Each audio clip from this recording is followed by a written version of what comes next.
Bonjour à tous, Florence Boulanger, journaliste pour Le BG. Il est 10h02, on va patienter encore une minute ou deux pour que tout le monde nous rejoigne. En attendant, je vous propose de répondre à deux questions dans le chat. Vous devez les voir s'afficher sur YouTube. La première question qu'on avait envie de vous poser ce matin, c'était de savoir si en raison de l'actualité Covid, en raison du stop and go qu'on connaît dans les magasins, vous aviez avancé des projets digitaux qui étaient prévus pour 2021 à cette année 2020. Et si la réponse est oui, je vous invite aussi à nous donner un peu plus de précision sur ces projets que vous avez avancés. Et la seconde question concerne, puisqu'on va parler de tout ça ce matin, concerne les services qui vous intéressent le plus. Click and collect, livraison, utilisation du stock magasin, réservation de produits, prise de rendez-vous en boutique. N'hésitez pas à en ajouter si j'en ai oublié.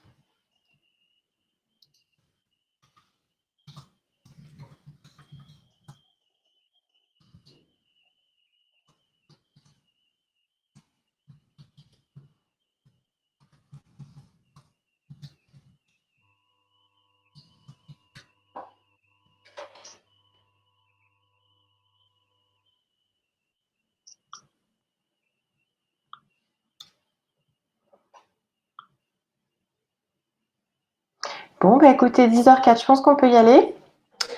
Bienvenue à tous. Le sujet de ce matin, c'est un sujet qui est directement lié à la crise sanitaire et économique qu'on connaît depuis le mois de mars. Maintenir l'activité et la croissance, même en période de défi sanitaire. On va parler de retail, évidemment. On est un public très représentatif du métier. Et on va évoquer le sujet avec un pied dans le monde physique, les magasins, et un pied dans le numérique, avec les outils et les services d'e-commerce. On est plutôt sur au regard de la morosité ambiante, on est plutôt sur un sujet joyeux ce matin, puisque si quelque chose parvient à triompher du Covid en attendant les vaccins, c'est bien l'e-commerce. On a quelques chiffres qui sont venus le confirmer. Des chiffres au niveau mondial avec plus 5,3% au deuxième trimestre 2020. En France, l'e-commerce, c'est presque 10%, 9,8% précisément, du commerce de détail.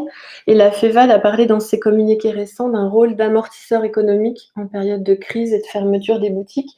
Je pense que vous l'avez tous constaté, soit à titre individuel dans vos entreprises respectives et également au titre de consommateurs, puisque on le voit tous en bas de chez nous avec surtout l'explosion du click and collect qui concerne à peu près tous les secteurs d'activité. Donc un rôle d'amortisseur, un rôle aussi de courroie de transmission, et notamment pour le click and collect, puisque c'est vraiment lui qui fait le lien entre la vitrine digitale, le site, l'application mobile, etc., et le point de vente physique.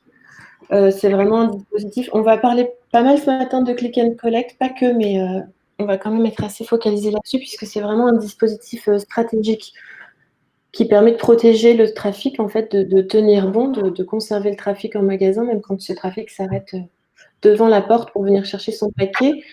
Et puis, on va réfléchir ensemble à la façon dont on réussit le click and collect, parce qu'il ne suffit pas de proposer ce service, encore faut-il que ce soit une expérience réussie, d'autant plus que c'est devenu un outil différenciant en cette année 2020. Mais alors pour commencer, vous voyez 3 visages sur vos écrans.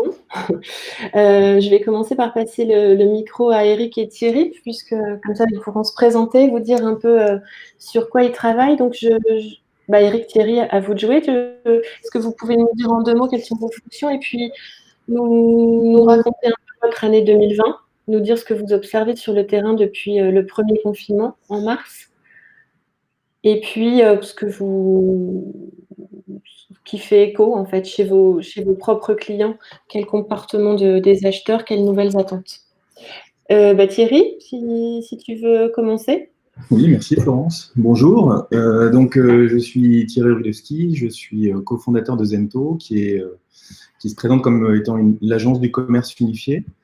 Commerce unifié, pour nous, ça veut dire qu'aujourd'hui, nous, on intègre et on développe des dispositifs digitaux principalement pour le retail, online ou physique. Et l'idée, c'est de dire, aujourd'hui, on ne peut plus être agence e-commerce pure, c'est-à-dire qu'on ne peut pas traiter un canal sans penser aux autres canaux et sans interagir avec les autres canaux, tout simplement parce que le parcours du client est devenu relativement flou et il a tellement de possibilités de commencer son parcours sur un canal pour le finir sur un autre que traiter un canal sans penser à ce qui se passe ailleurs nous paraît, nous paraît impossible. Donc l'idée aujourd'hui, c'est nous, ce qu'on fait, c'est qu'on intègre des solutions de e-commerce, en particulier on est partenaire de Proximis.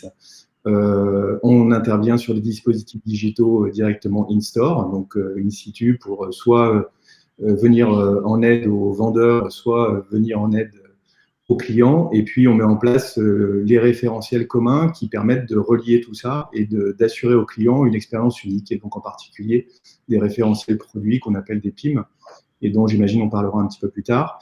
On travaille avec les grands de la distribution, donc des Intermarchés, Leclerc, Carrefour. Mais on travaille aussi avec beaucoup de réseaux qui sont soit des réseaux intégrés, soit des franchises, soit des coopératives. Donc des gens comme Flelou, comme Franck Provost, comme Atoll, Tidilis, Tocomani, etc. Voilà. Nous, ce qu'on a constaté globalement pendant cette année 2020, c'est que on ne s'est pas vraiment arrêté. On peut même dire que je pense que comme beaucoup d'acteurs du sujet, on a connu à chaque épisode de confinement, et qui étaient des épisodes bien malheureux pour tout le monde, il faut bien le dire. Nous, on a été fortement sollicités sur ces deux épisodes. Moi, je pense qu'avec le recul, alors c'est un peu tôt encore pour prendre du recul sur des actions qui sont encore en cours, mais globalement, on s'est rendu compte qu'il y avait, non seulement il y a un certain nombre de marques qui se sont rendues compte qu'il y avait des absences, qu'elles n'avaient tout simplement pas de canal digital ou pas de canal e-commerce. Bon, ça, c'est assez simple, mais on s'est aussi rendu compte de l'ensemble des limitations ou des limites qu'avaient les systèmes actuels. Enfin, je pense que tout le monde s'en est rendu compte lors du premier confinement en commandant, en se reportant énormément sur les canaux en ligne. Il fallait voir que voilà, tout le monde a connu l'expérience du drive le matin où il fallait se lever à 5 heures du matin pour essayer de trouver un créneau qui était encore disponible. Ou moi, à titre personnel, je sais que j'ai commandé à une grande enseigne une machine à café parce que la mienne était tombée en panne et j'ai reçu un ampli hi-fi. Voilà. Il y avait un certain nombre de lacunes où on était arrivé aux limites. Donc, bien évidemment, comme tout le monde, et ça, c'est pas nouveau, on a vu cette année une accélération et, et un catalyseur. En fait, la crise était un catalyseur d'un certain nombre d'accélérations et de déclenchement de bascule sur les sujets digitaux. Il est assez probable que la situation est là pour durer. Il suffit de voir cette semaine sur des sujets digitaux le rachat de Slack par Salesforce. Je vous rappelle, 600 millions d'euros de chiffre d'affaires et 28 milliards de dollars de rachat par Salesforce. Donc on voit bien que ces sujets digitaux ne sont pas uniquement liés à la crise, mais qu'il y a eu une vraie bascule sur ces outils-là. Et puis, pour terminer, le quatrième point, c'est que je pense que le sujet n'est pas que digital. Donc, évidemment, ça nous implique, nous, dans la mise en place d'outils digitaux et Proximis de la même façon. Mais le sujet est bien plus large. Il y a des sujets derrière qui sont des sujets logistiques. Parce que sans la logistique, le e-commerce ne fonctionnera pas. Il y a des sujets qui sont des sujets humains, des sujets organisationnels en magasin. Si on veut faire du click and collect, c'est pas que un sujet digital. Ça implique des changements d'organisation et d'organisation du point de vente. Voilà, pour synthétiser notre année. Très bien. Merci Thierry. Eric, à toi. Bonjour, alors moi je suis Eric Wilson-Legel, je suis VP Marketing chez Proximis. Alors chez Proximis, on a créé depuis quelques années une technologie qui permet justement au monde du commerce de réconcilier, de se réconcilier avec les parcours d'achat multicanaux des consommateurs. et de simplifier les opérations que ces commerçants vont faire. Le principe étant principalement d'harmoniser les parcours d'achat en ayant un panier et un checkout unique, quel que soit le canal, pour justement pouvoir commencer en ligne un achat et par exemple le finir en magasin ou vice-versa. Nos clients, en fait, ce qu'on a vu, c'est que les clients qui s'étaient équipés de nos solutions depuis quelques mois ont facilement pu s'adapter à ces situations nouvelles. Et on a vu à l'issue du premier confinement de nouvelles demandes, de nouveaux prospects qui sont venus nous voir pour trouver des solutions qui étaient très diverses. Alors, on en a eu certains qui se sont rendus compte qu'ils avaient pu faire une impasse pendant des années sur la vente en ligne et que là, c'était plus possible avec la fermeture des magasins. Donc, on a effectivement eu des nouveaux clients qui n'avaient jamais fait de vente en ligne et qui se sont lancés. Et puis, d'autres clients qui ont vu que des services leur manquaient.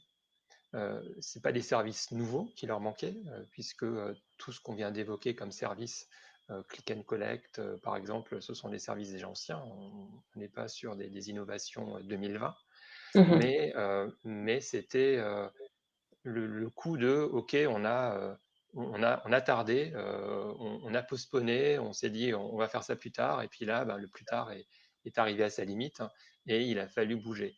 Et quelque part, le point commun à tous ceux à qui on a pu discuter, c'était de dire il faut que ça aille très vite.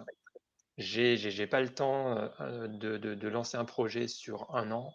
En fait, là, moi, j'ai loupé mon premier semestre, j'ai loupé le début de mon année et je ne dois pas louper la fin de mon année. Et tout ce qu'on a vu arriver à la fin du premier confinement, au mois de mai, juin, juillet, c'était des enseignes, des marques qui disaient, voilà, il me faut quelque chose pour la fin de l'année. J'ai besoin de récupérer du chiffre d'affaires, j'ai besoin de trouver des solutions pour mes stocks magasins, j'ai besoin de m'adapter à des nouveaux services demandés par les consommateurs, et ça, il faut le faire le plus vite possible.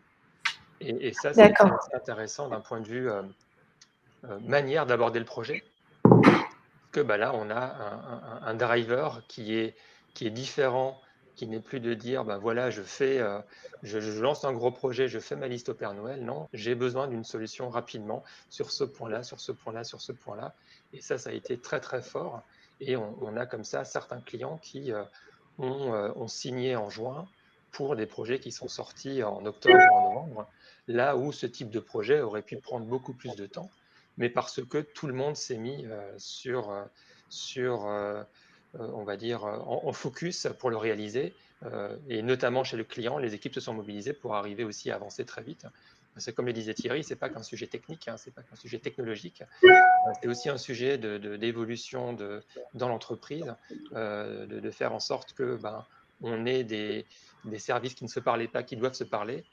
Quand on veut mettre en place un click and collect, ça met aussi bien en jeu des services les divisions qui s'occupent de l'e-commerce, du marketing digital, que les services qui s'occupent des magasins et du business en magasin. Et puis d'amener aussi à des transformations, puisqu'il y a des rôles qui changent. Le rôle d'un vendeur magasin peut aussi pas mal changer entre avant et après. Avant, quand je fais juste un accueil classique de mes consommateurs, et un après, quand je dois faire du click and collect. D'accord, ok. Peut-être un exemple commun là. Oui, c'est ce que j'allais vous demander, parce que je me souviens quand on a échangé tous les trois sur le sujet, quand on a parlé de ce phénomène de coup d'accélérateur, vous m'aviez parlé de plusieurs use cases. Il y avait un use case que vous avez en commun, je crois, chez Stocomanie, et puis un autre projet autour du chocolat. Oui, sur Stocomanie, je pense qu'on peut en parler maintenant, c'est public, mais c'est vrai que nous, on a commencé à travailler en début d'année avec Stocomanie sur un programme de transformation digitale qui a commencé par la mise en place d'un PIM qu'on a mis en place sur le début de l'année et qui était en production en juillet, donc PIM qu'on a fait avec notre partenaire Prebble. Et puis, suite à ça, on a travaillé, Stocomanie nous a choisi avec Proximis pour les accompagner sur la partie e-commerce, donc projet qu'on a commencé avec eux et qui est un projet au long cours, on va dire. Mais au moment du deuxième confinement et donc au moment de la fermeture de leurs 120 magasins, ils nous ont demandé de les aider à mettre en place une solution alternative à la fermeture des magasins. Et on a mis en place un site de e-commerce en 3 semaines. D'accord. Qui a ouvert il y a 2 semaines maintenant. Et qui monte en puissance, qui est monté en puissance très très vite, hein, puisque je crois qu'au bout de 3 jours, on était déjà à presque 50 000 visiteurs sur le site.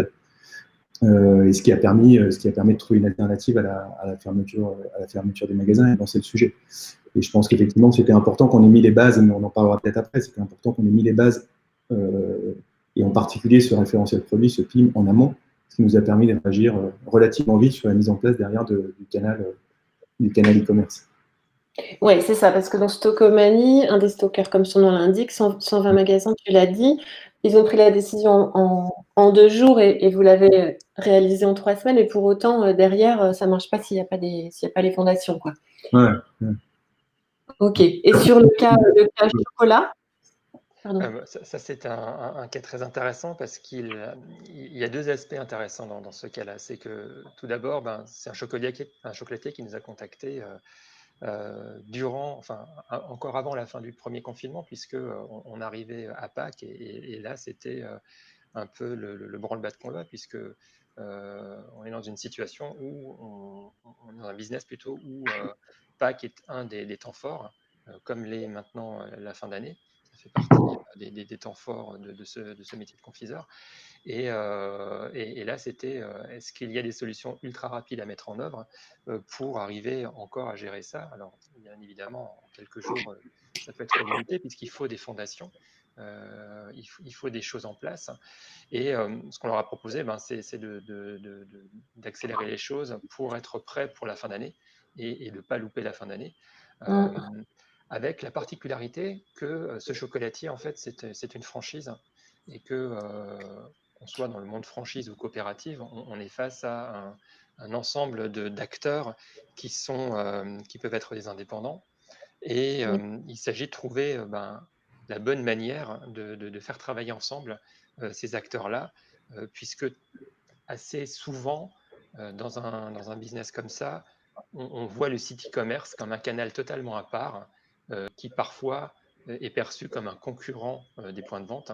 Tout à fait. Et c'est souvent un élément qui a beaucoup retardé des projets comme ça de digitalisation, de mise en place de services qui font le lien entre la vente en ligne et les magasins physiques, de par la nature même du réseau. Et on a, nous, une certaine expérience déjà dans ce genre d'organisation qui fait qu'on a des solutions à proposer et qu'on a mis en place des solutions qui permettent aujourd'hui à ce chocolatier d'arriver on va dire, à vraiment répondre à l'attente du consommateur qui, lui, ne voit pas de différence entre le site web et les magasins, c'est la même enseigne, et de répondre à ce parcours-là.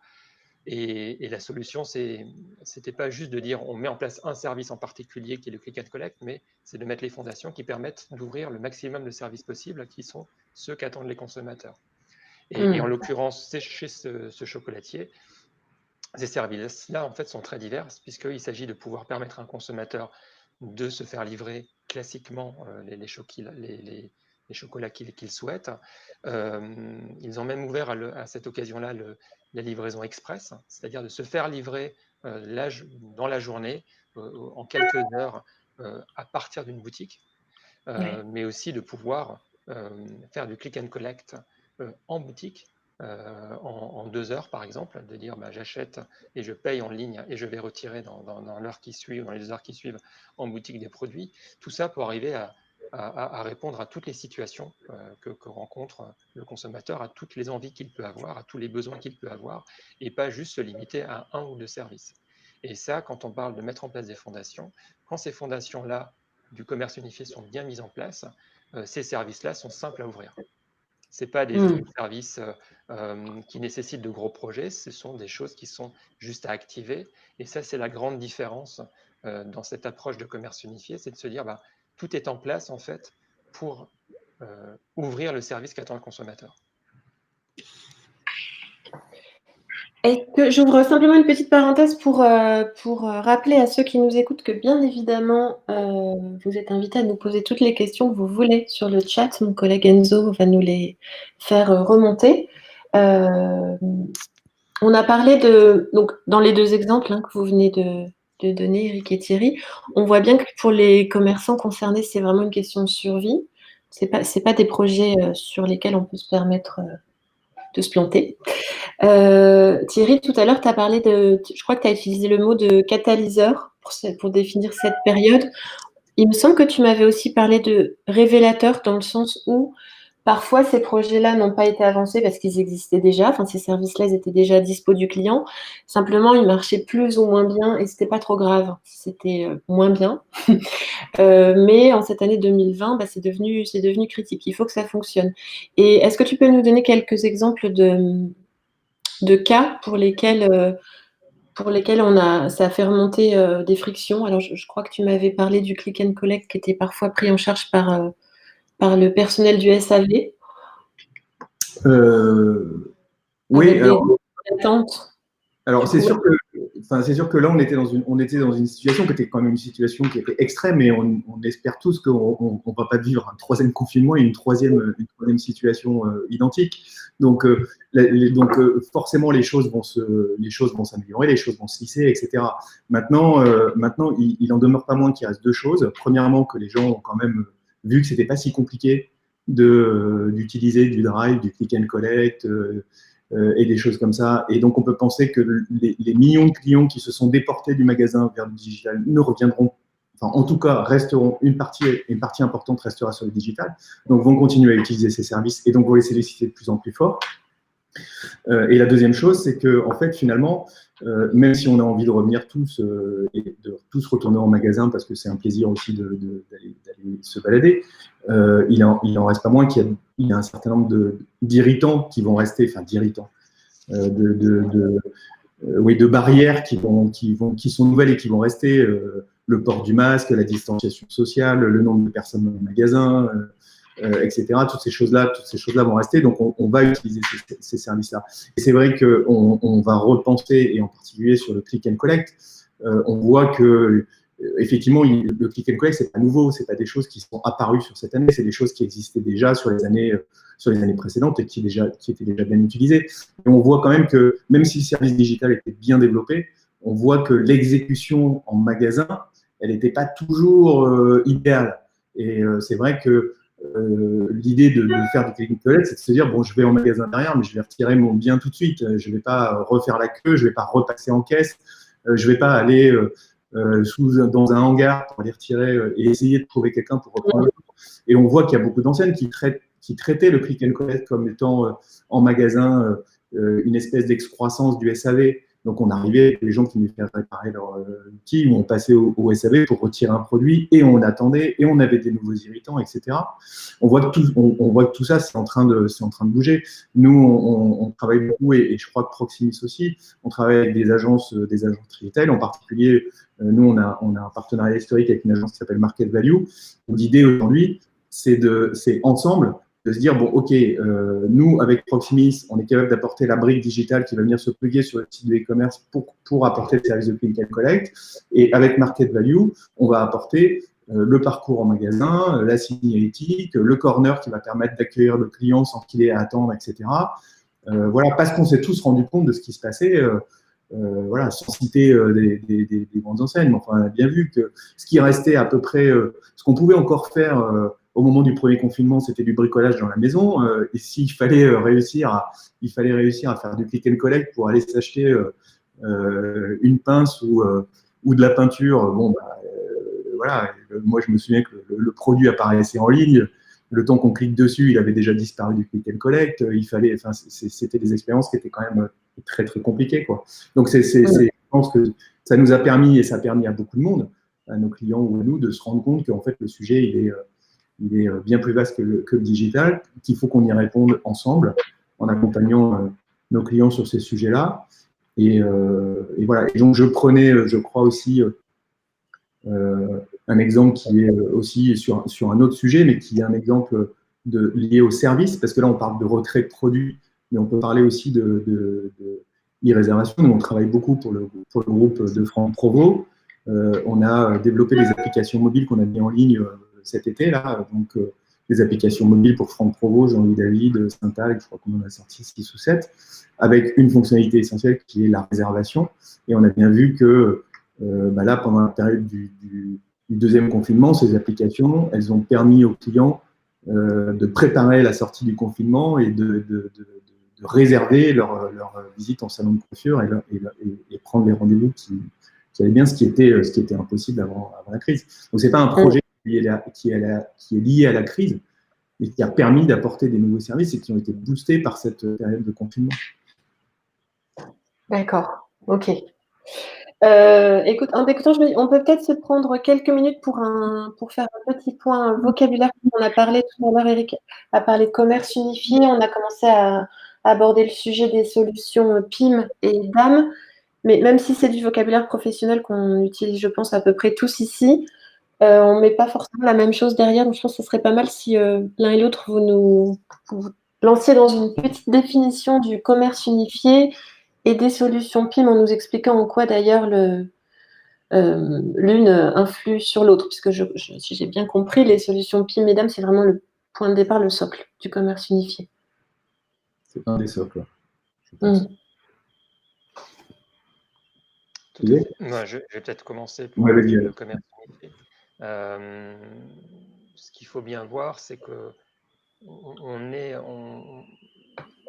on dit souvent, ouais, c'est un peu ce qui remplace l'omnicanal qu'on faisait avant, mais c'est vraiment un changement un peu de paradigme, dans le sens où jusqu'à présent, ce qu'on faisait, monocanal, multicanal, cross-canal, omnicanal, c'était le retailer déterminer comment il allait vendre. Et en fait, le commerce unifié, c'est de changer de point de vue, de se dire comment est-ce que le consommateur achète, et je vais m'adapter à ça. C'est vraiment, je vais m'adapter à la manière d'acheter du consommateur.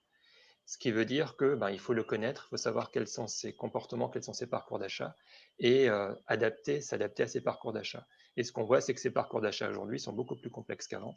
Il y a très peu de produits qu'on achète en allant juste sur un canal. C'est peut-être avec du lait qu'on achète chez l'épicier le matin. Mais sinon, en dehors de ça, on a toujours des parcours qui utilisent plusieurs canaux où très souvent on commence par le digital et très souvent encore on finit par le magasin, puisqu'on a quand même encore 90% du business qui se fait en magasin. Et ça, il faut s'y adapter. Donc ça, c'est le premier principe, de s'adapter au comportement d'achat des consommateurs. Et partant de ce principe-là, de se dire, tout ce qui est derrière, tout ce qui est en bac dans mon enseigne, doit s'adapter à ça. Et je dois casser ces silos que j'avais créés en disant, voilà, sur Internet, je vends des produits d'un entrepôt que je livre à mes consommateurs. En magasin, je vends des produits à des clients qui viennent en magasin depuis le stock de mon magasin. Et quand on casse ça, ça veut dire quoi? Ça veut dire un consommateur qui est sur le site, je suis capable de lui proposer l'intégralité de mes stocks, que ce soit des stocks entrepôt ou des stocks magasins. Et quand un client vient en magasin, je fais pareil. Et ensuite, je ne présuppose pas du service qu'il attend. Ce n'est pas parce qu'il est sur Internet qu'il veut se faire livrer. Il est peut-être sur Internet parce qu'il prépare une visite en magasin. Il est peut-être en magasin pour découvrir un produit, mais il n'avait pas l'intention de partir avec. Peut-être pour des questions d'encombrement, par exemple. Et dans ce cas, je vais lui proposer des services. Donc, ça veut dire quoi? Ça veut dire, in fine, c'est je suis capable de m'adapter à n'importe quel comportement et à n'importe quel parcours d'achat de mes consommateurs, à proposer les services qu'il attend quand il va acheter le produit, quel que soit le canal où il fait cette transaction-là, et j'exploite tout le stock possible de mon réseau, en entrepôt, en magasin, voire chez mes fournisseurs, pour répondre à ce besoin-là. Très bien, c'est très clair. Thierry, tu veux compléter sur les solutions PIM? Oui. Moi, je vais pas paraphraser déjà ce que disait Eric. Ça me paraît effectivement, on a la même réflexion. Donc nous, effectivement, le sujet, on voit bien, c'est comme disait Eric, c'est qu'avant les clients étaient soit full online, soit full offline. En magasin, aujourd'hui, les parcours sont mêlés et on se rend bien compte que de toute façon, quand on essaie de définir des parcours clients, c'est juste plus possible. Il y a les réseaux sociaux, il y a les marketplaces, il y a le click and collect, le drive, etc. Et donc l'idée, c'est plus d'essayer de prédire ce parcours client, mais c'est effectivement d'offrir l'ensemble des services sur tous les canaux pour que le client ait une seule expérience. On a travaillé et on travaille pas mal avec On voit bien, en particulier dans l'optique, on travaille avec des gens comme Flelou, comme Atoll, sur ces sujets-là. On voit bien que dans l'optique, on ne peut pas se passer du point de vente, bien évidemment. Le conseil est important, y a tout, mais on peut, en amont, en revanche, simplifier un certain nombre de choses, c'est-à-dire permettre de raccourcir, par exemple, le temps de rendez-vous, qui est quand même un irritant. Quand on va chez l'opticien, on sait qu'on y rentre pour un bon bout de temps, donc on peut préparer des choses, commencer sur un canal, finir sur l'autre, etc. Et donc, si on veut commencer, par exemple, et je reprends cet exemple sur l'optique, mais c'est vrai ailleurs, on veut commencer, par exemple, à faire un choix sur le digital, sur le web, chez soi, dans son canapé. On veut choisir des produits, on veut remplir un panier, on veut se créer un espace, mettre ses préférences, etc. Ensuite, prendre rendez-vous dans le magasin, arriver dans le magasin, être reconnu par le vendeur, et puis qui nous propose exactement ce qu'on a mis et ce qu'on a vu sur le digital. Il nous faut effectivement des plateformes et des fronts différents. Donc, il faut par exemple une tablette vendeur pour l'opticien ou pour le vendeur en magasin. Il faut un site de e-commerce. Et puis, au milieu de tout ça, il faut un certain nombre de référentiels et de référentiels qui sont communs. Et c'est pour ça qu'en général, c'est ça qu'on appelle le socle, c'est-à-dire le partage de ces données entre les différents canaux. Il y a deux grands domaines dans lesquels les référentiels sont importants. C'est le référentiel client, parce que bien évidemment, si on veut reconnaître un client en magasin qui a commencé en ligne, et nous, en tant que client, on veut être reconnu quel que soit le canal, il faut bien évidemment partager ce référentiel client. Puis il y a un autre référentiel qui est très important et qui est de plus en plus important aujourd'hui. On a fait énormément de projets sur ce sujet-là sur 2019 et sur 2020. C'est le PIM. Donc, le PIM, c'est Product Information Management, donc c'est le référentiel produit. Et donc l'idée, c'est de dire, au lieu de gérer mon catalogue produit dans mon site de e-commerce, sur mes réseaux, sur mon site web, en magasin, etc., je mets tous mes produits dans un seul référentiel avec l'ensemble des données qui sont la composition, les caractéristiques, mais également tout ce qui est médias, donc images, vidéos, etc. Et je regroupe ça dans un seul référentiel. Ce référentiel, je le connecte à mon système d'information, c'est-à-dire que, par exemple, il va prendre de mon ERP les produits qui sont créés et il va venir les compléter. Et puis ensuite, ce référentiel, il va servir tous les canaux. Et donc, ce qui fait que c'est quand même beaucoup plus facile, une fois qu'on a ces référentiels-là, de venir brancher différents fronts, différents canaux qui vont utiliser ces sujets-là.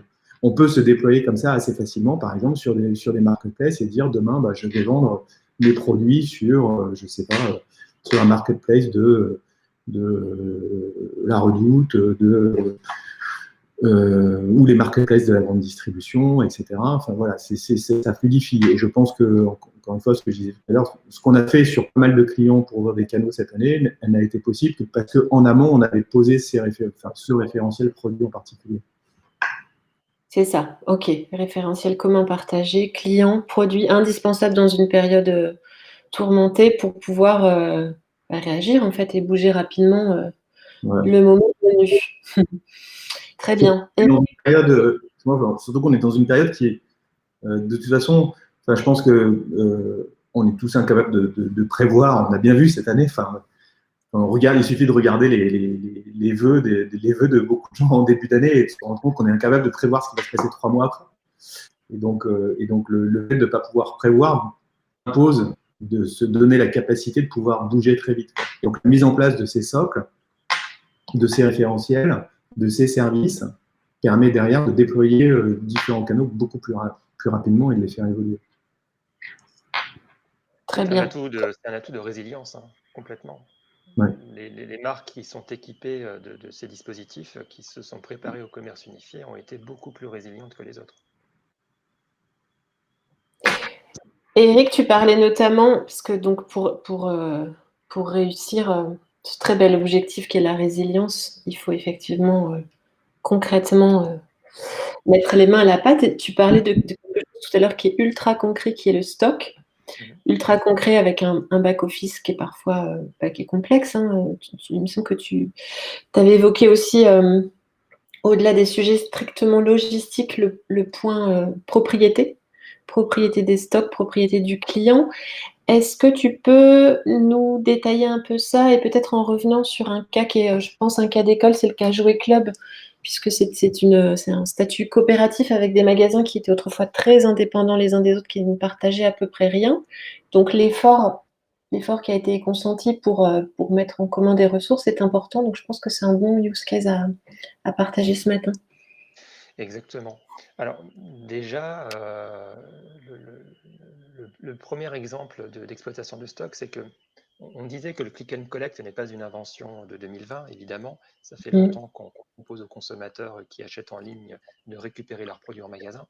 Mais très majoritairement, ce service-là consistait pour l'enseigne à envoyer le produit dans un magasin plutôt que de l'envoyer au consommateur à domicile, par exemple. Mais ça restait Oui, un produit qui partait souvent d'un entrepôt et qui était du coup considéré d'un point de vue logistique comme une livraison comme une autre, mais le colis arrivait en magasin pour un retrait magasin. Ce qui a commencé à changer et qui s'est beaucoup accéléré, c'est de dire plutôt que de faire ça, je vais plutôt utiliser le stock de mon magasin pour faire du click and collect. Et du coup, je vais proposer au consommateur qui est sur le site d'acheter un produit qui est actuellement en stock dans un magasin et de permettre à ce consommateur de le récupérer en 1 à 2 heures. Alors là aussi, ce n'est pas un service qui est nouveau, mais il s'est largement imposé. Pourquoi? Parce qu'à la sortie du premier confinement, on se retrouve avec des magasins qui rouvrent et qui ont besoin de vider leur stock, qui ont besoin de faire tourner leur stock. Donc on a eu beaucoup de demandes chez nous d'enseignes qui disaient, voilà, moi je propose déjà du click and collect, mais j'aimerais bien proposer du click and collect express, c'est-à-dire pour utiliser le stock de mes magasins. Et ça, c'est un élément intéressant parce que tout le monde a vu, et tout le monde a communiqué là-dessus d'ailleurs, que les ventes en ligne, très souvent, ont explosé avec le confinement, pour les enseignes qui avaient un site de vente en ligne. Et en fait, ces ventes en ligne ont rebaissé à la sortie du confinement, mais ne sont pas revenues au niveau d'avant. C'est-à-dire qu'on fait plus de ventes en ligne qu'avant. Et ce qu'on a observé chez nos clients, c'est que il y a donc cette augmentation malgré tout de la vente en ligne, même à la sortie du confinement, qui allait de pair avec une augmentation de la part de produits récupérés en click and collect express, c'est-à-dire sur le stock magasin. Et cette corrélation est tellement forte que ça nous a amené à étudier ça et on se rend compte que le site web en fait et ce service de click and collect est devenu en fait un service du magasin en tant que tel, c'est-à-dire que ce sont des clients qui avaient de toute façon l'intention d'acheter en magasin, mais ont utilisé le site web pour prépayer leur achat et du coup faire un click and collect en 1 heure sur le stock du magasin, de manière à ne pas avoir à faire cet acte de paiement dans le magasin. On pourra y revenir après, mais ça, c'est un élément intéressant d'un point de vue changement de comportement d'achat et d'utilisation d'un service de façon différente. Et il sera intéressant de voir dans les mois qui viennent si ce comportement perdure. Moi, je pense que oui, parce qu'on s'est habitué à faire ce genre de choses, et puis on a découvert, et puis on prend confiance. En tout cas, on n'a pas vu cette part baisser jusqu'à présent. Et ça montre bien que, on le dit depuis longtemps, mais le site web, il faut vraiment le considérer comme la vitrine et la porte d'entrée du magasin. Dans ce parcours où je prépare mes achats en ligne avant d'aller le faire en magasin réellement. Et on citait Jouet Club, c'est un bon exemple effectivement parce que c'est une coopérative et dans une coopérative, le principe c'est que chaque commerce est autonome, indépendant.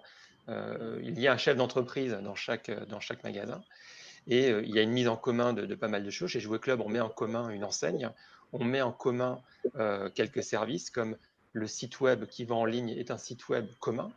Par contre, chaque magasin reste propriétaire de son stock, achète un catalogue commun, peut aussi s'approvisionner de produits en particulier. Et la question se pose, qu'est-ce qui se passe quand on veut justement s'adapter à ces nouveaux parcours d'achat, sachant qu'on a des consommateurs qui vont sur le site avant d'aller en magasin, on a des consommateurs qui vont sur le site pour préparer un achat en magasin, pour retirer un produit en magasin, et avec en plus une particularité qui est de dire, on a une saisonnalité, on a des produits qui ne sont pas en stock infini. On a notamment beaucoup de produits qui sont stockés en début d'année pour être vendus à Noël et qu'on ne peut pas réapprovisionner comme ça facilement. D'ailleurs, les enseignes de jouets ont communiqué très tôt cette année sur le fait qu'il y avait des jouets déjà en rupture de stock en octobre, alors que souvent c'est quelque chose qui apparaît plus longtemps. D'ailleurs, dans une situation où, imaginez-vous, vous avez 10 jouets à acheter vous avez votre liste de nouveaux à acheter, ces 10 jouets, vous allez vouloir les acheter quelque part, et la bataille, c'est à celui qui a encore le stock de ces jouets-là. Et donc, avoir le stock de ces jouets-là, ben, vous allez dans une marketplace comme Amazon ou d'autres, ben, c'est un stock d'entrepôt. Vous allez dans un hypermarché, ben, c'est le stock de l'hypermarché. Chez Jouet Club, en fait, vous allez chez Jouet Club, c'est l'intégralité du stock qui est disponible. Ça veut dire qu'on va vous dire, ben, les 10 jouets que tu veux, je peux t'en livrer 8 ou 9 parce que je les ai en entrepôt, et il y en a un ou deux qui ne sont pas en entrepôt, mais qui sont en magasin. Mais tu vas quand même pouvoir les acheter, tu vas quand même pouvoir les mettre dans ton panier, et les 8 premiers, tu peux les avoir en livraison, les 2 suivants, tu vas les avoir en magasin, tu peux faire un click and collect en magasin, mais tout ça dans un même parcours d'achat, dans un même panier et dans un même checkout.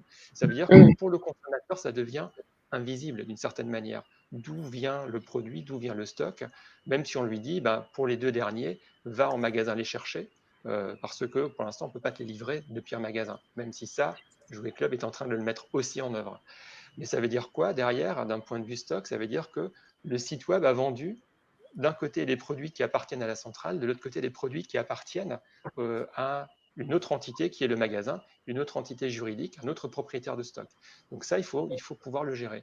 Alors, chez Proximus, on a développé des outils qui permettent de gérer ça, mais ça, c'est un enjeu très fort parce que c'est très souvent cette contrainte de stock, de localisation de stock, voire de propriété du stock, qui a très souvent freiné la digitalisation d'un point de vue comportement et parcours d'achat des consommateurs, qui fait que beaucoup d'enseignes se sont retrouvées bloquées par ces principes-là pour pouvoir vendre en ligne. Ils se disaient, ben, on a trop de contraintes, on ne sait pas comment embarquer le magasin là-dedans, on ne sait pas comment proposer un service facile. Et puis, on se retrouvait dans des situations où, par exemple, chez Jouet Club, ça fait 2 ans qu'ils utilisent Proximus. Avant ça, chaque magasin avait son propre site. Donc, imaginez, vous aviez 300 sites web Jouet Club sur la toile, ce qui était, d'un point de vue consommateur, totalement incompréhensible. Maintenant, ben, c'est unifié. Et ça veut dire qu'ils ont dû faire des choix, ils ont dû faire des compromis, et notamment, comme disait Thierry, ils ont dû rassembler des informations, le catalogue bien évidemment, mais aussi la base client. Avant, chaque magasin était propriétaire de sa base client. Là maintenant, c'est en commun. Donc ça demande effectivement des changements importants à tous les niveaux, y compris jusqu'à la donnée client. Très bien. C'est intéressant de voir combien finalement les nouveaux usages, les nouveaux comportements vont être pérennisés au-delà de la crise. Et Thierry, tu commençais à le suggérer tout à l'heure. Effectivement, on a pris des habitudes qui vont rester parce que finalement, on s'aperçoit que ce sont de bonnes habitudes. Je me posais la question de la prise de rendez-vous en magasin. Tu disais tout à l'heure, Thierry, que tu travaillais avec Franck Provost, qui lui, pour le coup, autant que je m'en souvienne, c'était historiquement positionné sur le concept opposé du sans rendez-vous. Donc, ils ont dû changer leur fusil d'épaule. Et qu'est-ce que ça signifie concrètement quand on prend comme ça des virages qui sont à la fois opérationnels et marketing? Ouais, alors, c'est vrai pour parler de cette chaîne-là, de Franck Provost, bon, c'est vrai que historiquement, ils ont toujours positionné sur le temps rendez-vous, et ça ne veut pas dire que ça s'arrête, au contraire, ça continue toujours, puisque l'idée, c'est bien d'accueillir les gens quand ils viennent dans le salon, mais en rajoutant la possibilité également de prendre rendez-vous, parce qu'aujourd'hui, l'époque veut ça, quoi, hein, donc les gens attendent aussi ce sujet-là. Donc là c'est même plus des sujets qui sont des sujets organisationnels que effectivement digitaux, parce que le sujet pour nous, c'est de mettre en place des fronts qui permettent cette prise de rendez-vous en salon.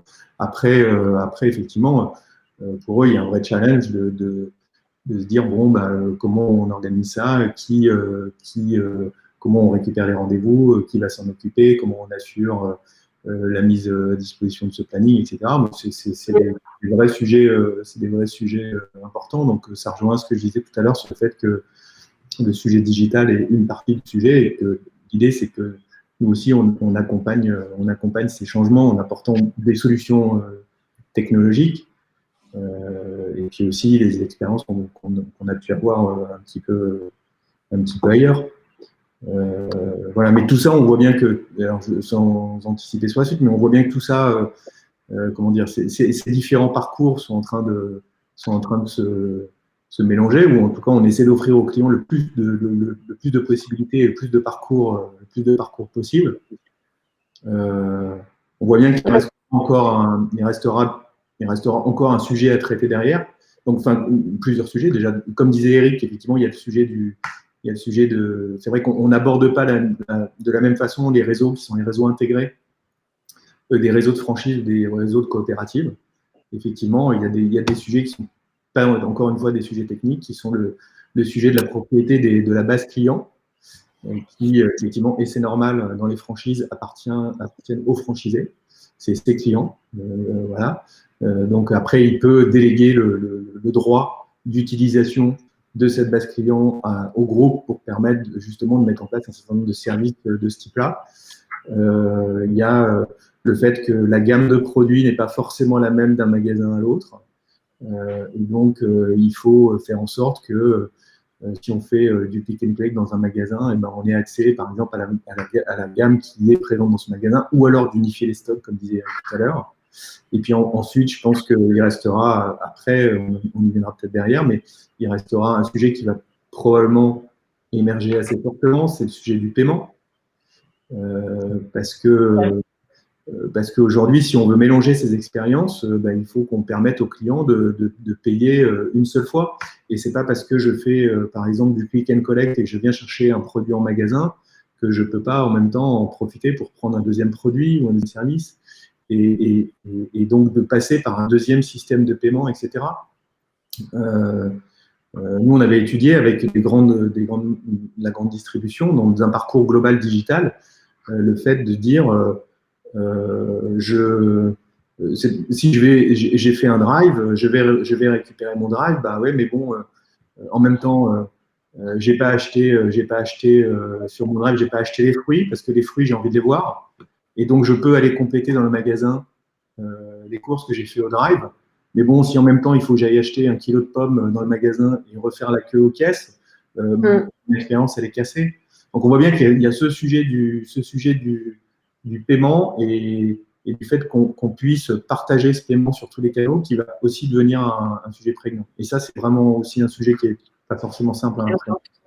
Non, non, mais tu as raison, parce que dès lors qu'on parle de prise de rendez-vous, que ce soit possible ou pas, parce que ce n'est pas possible pour tous les domaines d'activité, on parle de flux en fait, gestion des flux, et avec le principal irritant qui reste la file d'attente qu'on aperçoit depuis le trottoir et qui fait que ben, on ne rentre pas. Donc pour les commerçants, pour les professionnels qui nous écoutent, le paiement c'est aussi le nerf de la guerre. Je pense qu'en effet, ça vaut le coup de passer un peu de temps à s'interroger sur les nouvelles options que les commerçants ont à leur disposition. Et puisque c'est comme tous les autres sujets qu'on a abordés, c'est pas qu'un sujet techno, ça a des conséquences directes sur le travail des vendeurs, notamment, des vendeurs et des hôtes et hôtesses de caisse. Vous pouvez nous partager un petit peu votre expérience là-dessus? Oui, bien sûr. On a un très bon exemple chez Proximus avec l'enseigne la Grande Récré. Alors, on est toujours dans le jouet, mais c'est d'actualité. Oui, cette saison. Qui très vite, en fait, a effectivement voulu utiliser aussi une solution pour améliorer quelque part l'expérience du consommateur en magasin cette fois-ci et l'expérience aussi du vendeur. On parle d'expérience consommateur, mais il y a aussi une expérience vendeur dont il faut bien s'occuper, qui consistait effectivement à se dire j'ai plusieurs sujets. J'ai un sujet d'une part de les gens viennent chez moi parce qu'ils cherchent du conseil. C'est une enseigne spécialisée, donc on va dans un magasin de jouets pour se faire conseiller, pour trouver de l'inspiration. C'est d'ailleurs ce qui est beaucoup demandé actuellement et ce que souvent Internet ne peut pas facilement faire, c'est aider à trouver le bon cadeau, à avoir de l'inspiration. Donc, c'est gérer ça, sachant que il y a un choix énorme de jouets chez eux et tous les magasins n'ont pas forcément tous les jouets, tout n'est pas tout le temps en stock. Donc, il faut pouvoir répondre déjà à ce besoin-là. On revient sur cette question de stock. de pouvoir trouver des solutions pour même pouvoir vendre un produit qui n'est actuellement pas en stock. Donc là, on équipe les vendeurs d'outils qui vont leur permettre de commencer des paniers avec des produits qui sont en magasin et des produits qu'on ajoute qui ne sont pas en magasin et qu'on va peut-être livrer au consommateur, ou alors le consommateur fera un click and collect en revenant dans le magasin pour récupérer ces produits-là quand ils seront envoyés dans le magasin. En tout cas, on laisse le choix au consommateur de ça. Et puis, on arrive à cette étape de paiement qui est importante parce qu'aujourd'hui, en général, vous devez passer par la caisse pour payer.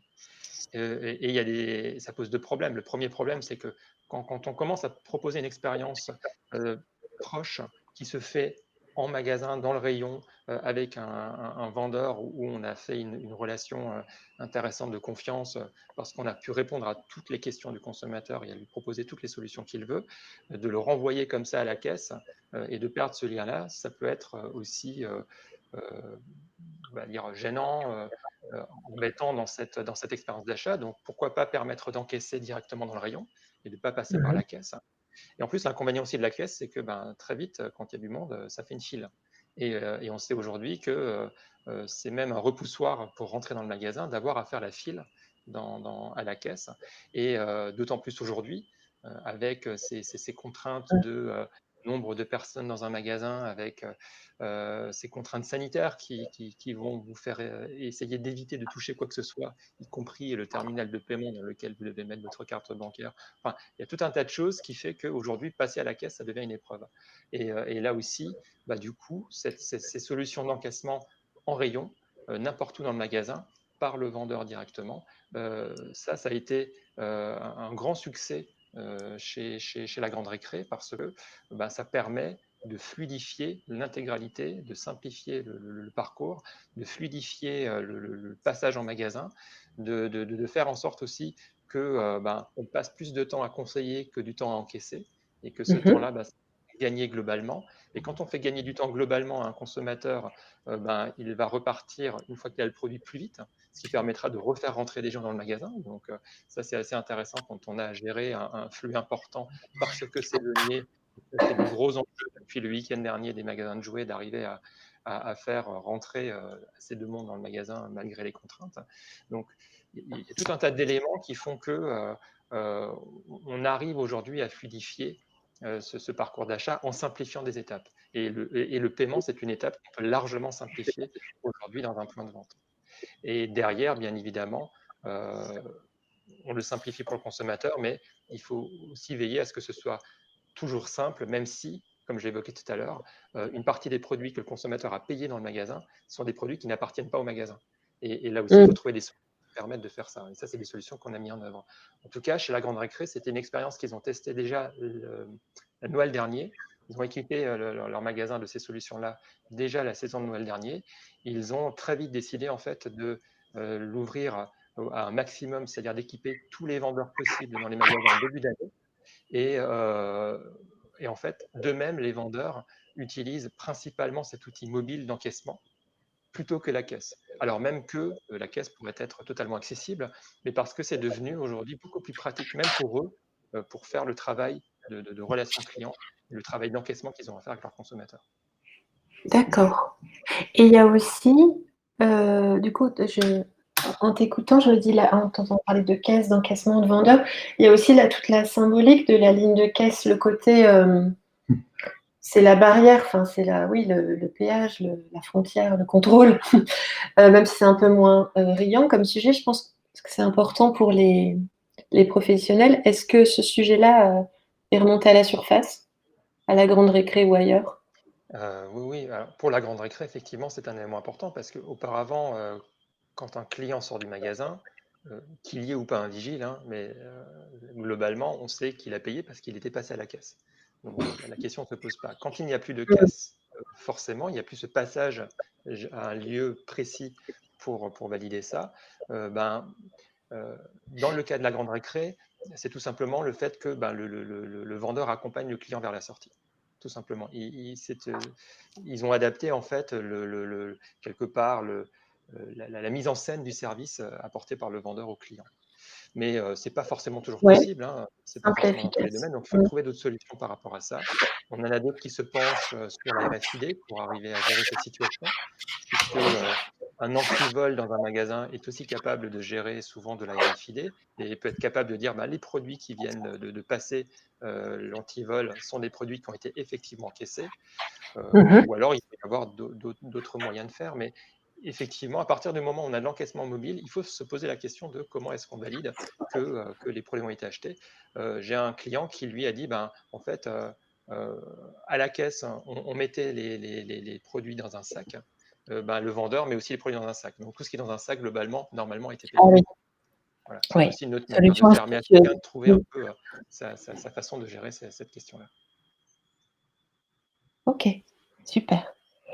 Il nous reste pas beaucoup de temps. On a reçu, donc Enzo me transmet 2 questions que je vais vous poser à tous les deux. Avant ça, Thierry, est-ce que tu voulais ajouter quelque chose sur les sujets caisse ou est-ce qu'on a fait le tour? Oui, rapidement, mais sans révoluer sur les sujets, mais je pense qu'il y a effectivement, quand on est un nouvel acteur, je monte ma nouvelle enseigne et puis j'ouvre mes magasins où je suis un pure player et je viens sur le physique. C'est assez simple en fait de déployer des systèmes de paiement, que ce soit des systèmes de paiement unifiés. Je fais des paiements sur mon site de e-commerce. Bon, bah, je vais utiliser le même système de paiement dans mon magasin. Et effectivement, par exemple, avec Proximus, on peut proposer des solutions comme ça, ce que disait Eric. Donc, voilà. Et nous, par exemple, c'est ce qu'on avait fait au musée du parfum, où dans la boutique du musée, on avait équipé les vendeuses de tablettes vendeuses, sur lesquelles elles pouvaient, à n'importe quel endroit de la boutique, pouvoir proposer des produits aux clients et les encaisser directement sur leur terminal. Donc ça, c'est relativement simple. Après, ce qui est effectivement plus compliqué, c'est quand on est déjà une enseigne qui est bien installée, avec des systèmes de paiement qui sont des systèmes legacy, qui sont là depuis longtemps. Le système de paiement, en général, la caisse, c'est un nœud dans le système d'information. C'est-à-dire que c'est souvent un endroit depuis lequel on va interfacer d'autres applications. Et on sait bien que dès qu'on a un nœud dans un système, que ce soit un système d'information ou n'importe quoi, c'est difficile de retirer un nœud comme ça et le mettre ailleurs. Donc déjà, il y a un sujet qui est un sujet technique, c'est comment on fait pour retirer ça. Comment on fait pour retirer ça? Il faut lui donner de l'agilité.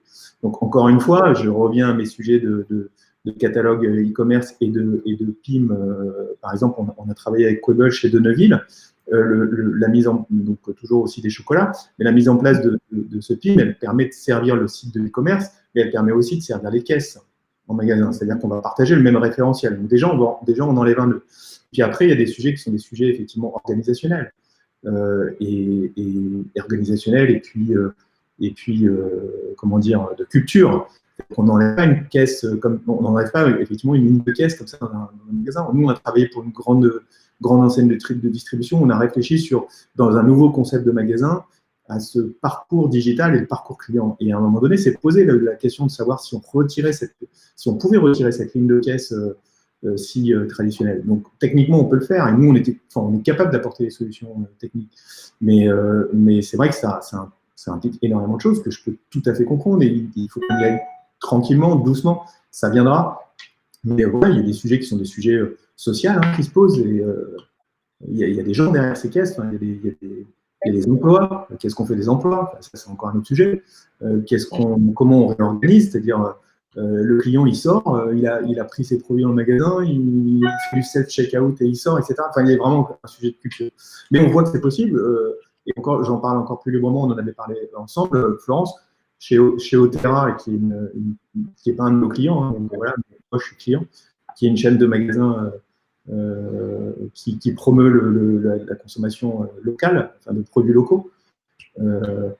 J'ai vu, moi, les dernières fois où je suis passé, ils ont plus vraiment de ligne de caisse, c'est-à-dire qu'on fait du self-checkout sur des bornes, un client sur 10 ou sur 15, je ne sais pas combien, est contrôlé, et puis voilà, on a beaucoup fluidifié ce passage, on n'a plus l'impression vraiment de passer sur une caisse comme on peut l'avoir aujourd'hui.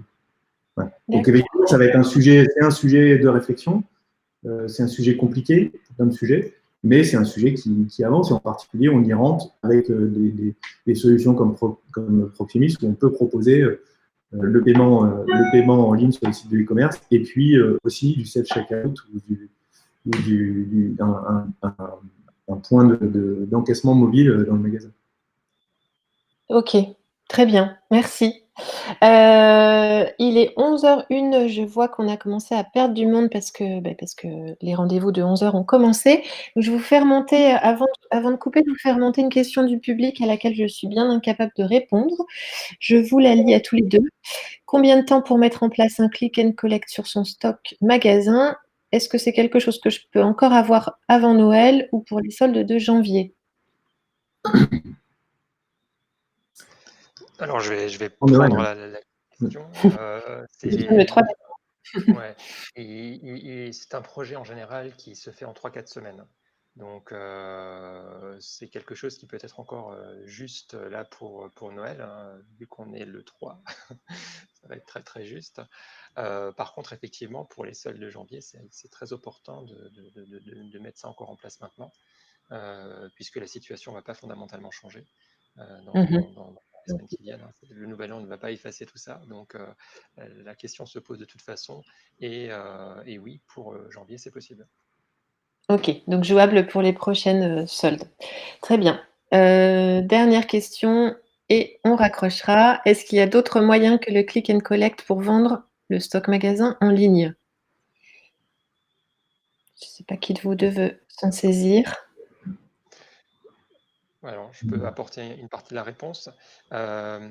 Oui, dans le sens où le click and collect express, on va dire, est un service où le consommateur sait de toute façon que le produit vient d'un magasin, puisqu'il va aller dans ce magasin pour le chercher. Et utiliser le stock magasin pour vendre en ligne revient à dire, je permets aussi à un consommateur qui a demandé une livraison en passant une commande sur le site, d'utiliser le stock du magasin plutôt que le stock dans l'entrepôt, soit parce qu'il n'y a plus de stock dans l'entrepôt et je vais prendre le stock du magasin, soit parce que il est plus intéressant maintenant d'utiliser le stock magasin parce qu'il est plein et il a du mal à se vider plutôt que le stock de l'entrepôt, même s'il y avait encore du produit en stock. Et ça se gère par des outils d'order management qui, une fois que la commande est passée sur le site, vont déterminer avec des règles, souvent, qu'on configure, quel est le meilleur stock à utiliser pour faire ça. Et donc, ce stock-là peut être le stock du magasin. Et on a aujourd'hui beaucoup de clients chez Proximus qui le mettent en œuvre. C'est quelque chose qu'on permet de faire avec nos solutions, mais qui n'était pas forcément utilisé parce que ça nécessite aussi là des changements en magasin, puisque un vendeur en magasin, il faut bien que quelqu'un fasse cette préparation de commande en magasin pour l'expédier. Donc ça aussi, il faut l'organiser. Mais en tout cas, c'est devenu un enjeu très fort en 2020 de trouver en fait un moyen aussi, tous les moyens possibles d'utiliser le stock magasin pour répondre aux besoins des consommateurs, que ce soit en magasin, que ce soit sur Internet, voire sur d'autres canaux digitaux. Ok, très bien. Merci Eric. Merci Eric et merci à tous les deux, parce qu'on arrive au bout de ce webinaire et on va couper très rapidement. Merci à tous les participants. N'hésitez pas à nous contacter si vous avez d'autres questions à poser à nos deux speakers de ce matin. Merci. Et très bonne journée à tous. Au revoir. Merci, au revoir.